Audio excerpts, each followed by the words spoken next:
No, you can't even think of anything that would be a problem. Well, just let it go. Yeah. Because it's comfortable. Okay.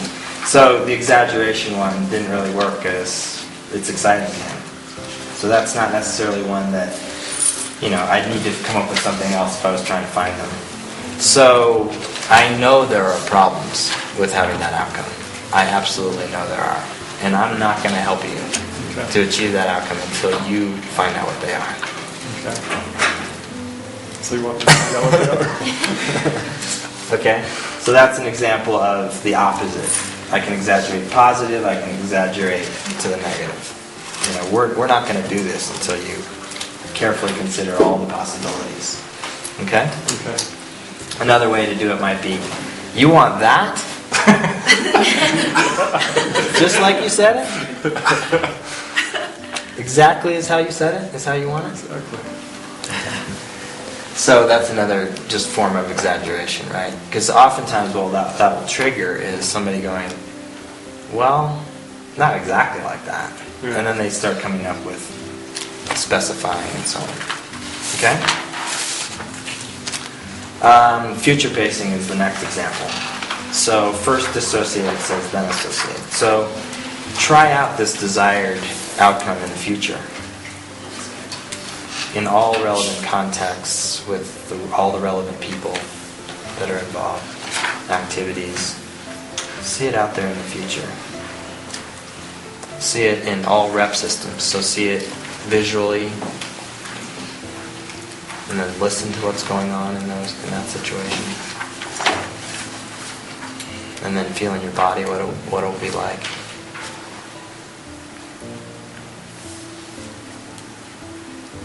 So as you try out this new outcome, the new behaviors in that outcome,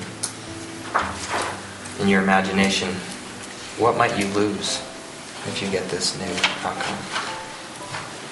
I'll probably be uncomfortable. You'll be uncomfortable? Probably the comfortable part is, kind of the way it is. Okay. Probably that. Okay. So you can see that the one just keeps coming up, doesn't it? With each of these different questions, that's the one that keeps coming up. Okay. Take the point of view of any other significant person that might, have to deal with you if you get this outcome. Any person that might be involved with you. I think they'd like it. Okay, so you don't see any objections by taking on their perspective. Uh-huh. Anybody else that you can think of that it might have an impact on?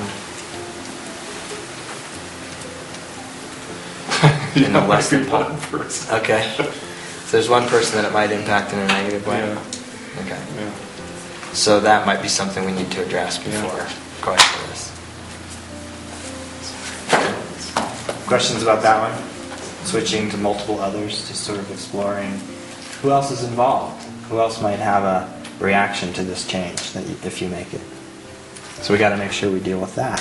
See how any one of these things could hold the change from actually happening? Can create enough fear, enough anxiety, or enough concern, even if it's unconscious, to not make it happen, to keep it from happening. Yeah? You're seeing that yourself? Oh, yeah. Okay. The next one is observing another. So if someone else you knew had this outcome, how could it get in his or her way or cause problems? So just pick somebody you know who Wouldn't like my outcome. No, somebody else who might want this outcome and see them having it. Oh, there's probably a lot of people. Okay. So pick somebody that you know. Yeah, they'd like it. Yeah? You can't see any problems with it? Oh, no. Wouldn't cause any difficulties? No. Challenges? I don't think so. Okay. Alright, role play. The next one's role play. Have the explorer actively role play the new behavior in different major life contexts and with significant people. So imagine that you are, what's going to be different when you have this outcome? Tell me Probably a the little bit. lifestyle. Okay. Being able to spend more time with the family, doing, really cool things. Okay. Cool vacations. Okay. And then still enjoying, on the other hand, So is there significant behavior that will be different? Oh yeah. Well, maybe not significant, but probably. Like getting up in the morning? Oh man, that'd be cool. Yeah, Oh, that's going to be different? yeah, that's going to be really cool. Okay. Yeah. So imagine that. Try that on. Imagine getting up differently. Yeah. So that's better, okay. That's cool. Anything else? Any behavioral changes that you could see that might be a problem? Yeah, some of the people involved in that situation would go, well, what's Dad been doing? Smoking, drinking, or whatever, you know? Why would they say that? With this new change, they might say that? Because I'd be out there. Yeah. You'd be out there. Yeah, I'd be out there. Tell me about that a little bit. Well, it's just like this, just having a good time and being able to express yourself fully. Oh, I see. Just open up. So that would just be unusual for them to see that in you. Yeah, I think so. So you would imagine just acting like you do here, and Yeah, pretty much. then they might have a weird reaction. Yeah. Okay. So role playing would be like, okay, so just do a little bit of that with me. How would you be different than you were then? I think I just was. Because I don't know you, so I don't know what's Okay. different from the way you were. So Well, I'm probably probably a lot more reserved. okay. So being more expressive and Yeah. things like that might cause some challenges for people. Yeah. Okay. All right, so role playing, you really want them to kind of step in and do it, whatever it is. That's the idea of that one, to actually pretend like they're doing it. So let's say you were, in a business context and they were trying to make a change there. You might have them act out running a meeting or something like that, and just feel what it felt like and see if there was any things that came up for them. Okay?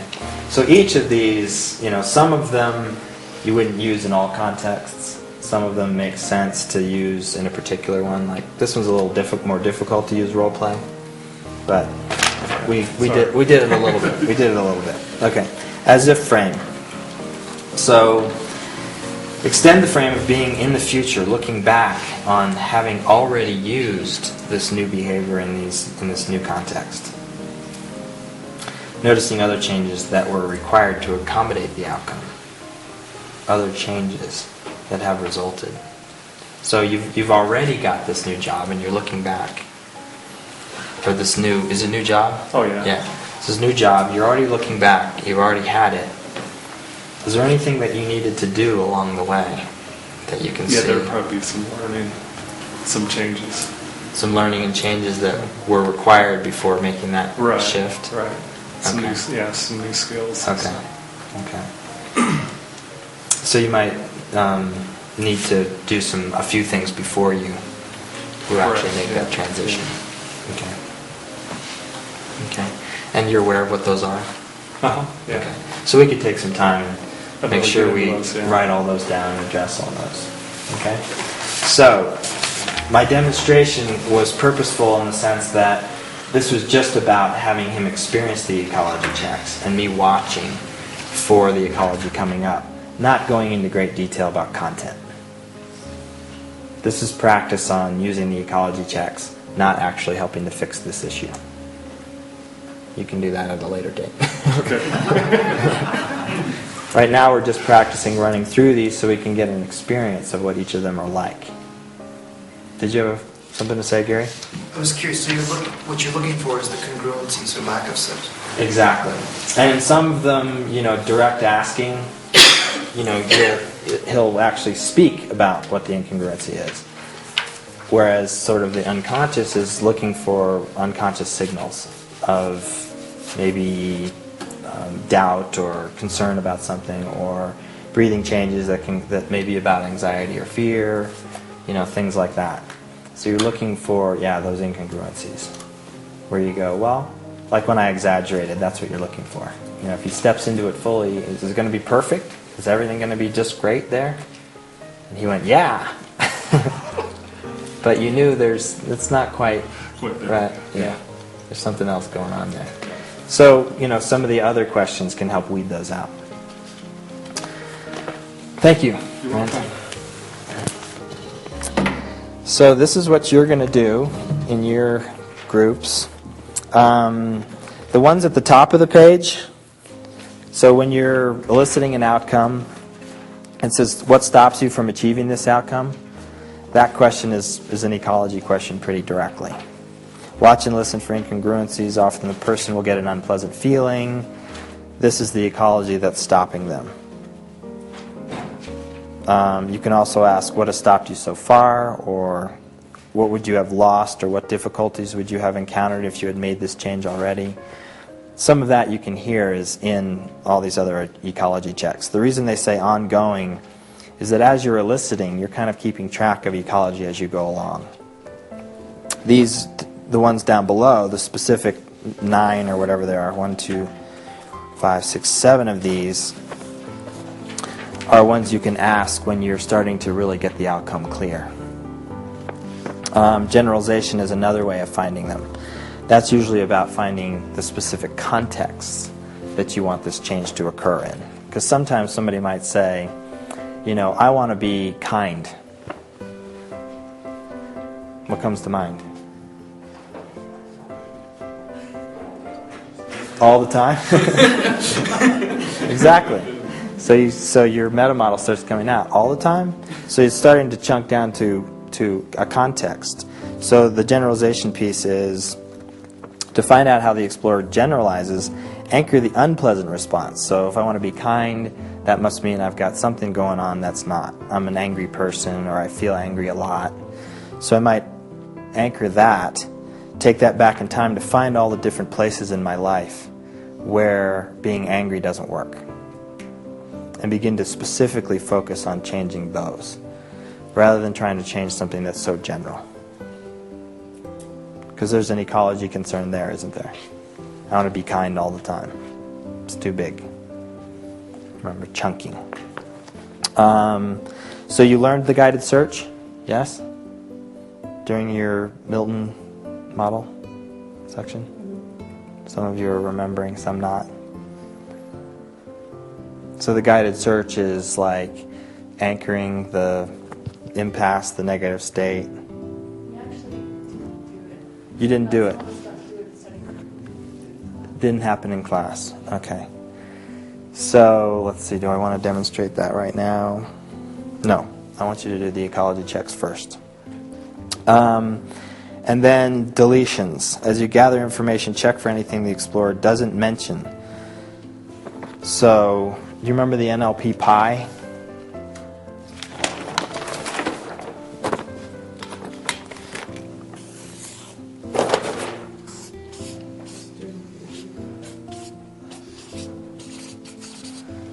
Internal computations, internal states, external behavior. So making sure that as you're gathering information, you're including all of this information. That if anything's missing, you're getting it. What's your state like? What's the external behavior going to be like? And what are your thought processes? What are you thinking about? Yeah? So is internal responses the same as internal states, basically? Or? Internal responses, yeah. I mean, yeah, if you're having a reaction inside yourself, it's probably emotional. Yeah. So you're sort of checking with those as you go along. All right, so what I'm going to have you do is, the next page is the exercise itself. Page number 3. So groups of 3. A states an outcome, which is not necessarily well-formed. Actually, the less well-formed it is, the better for this exercise. So examples like, I want to practice guitar 5 hours a day. I want freedom. I want to be left alone. I don't have page 3. You don't have page 3? And then 4. Do you have another page 3 somewhere?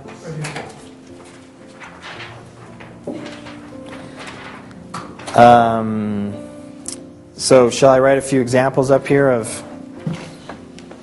I'm sure you can come up with outcomes that are not well formed. But I'll just put a few up. Actually, I'll just do them out loud. That way it will save time. So the one, I want to work out 6 times a week. I want to practice guitar 5 hours a day. I want to be left alone.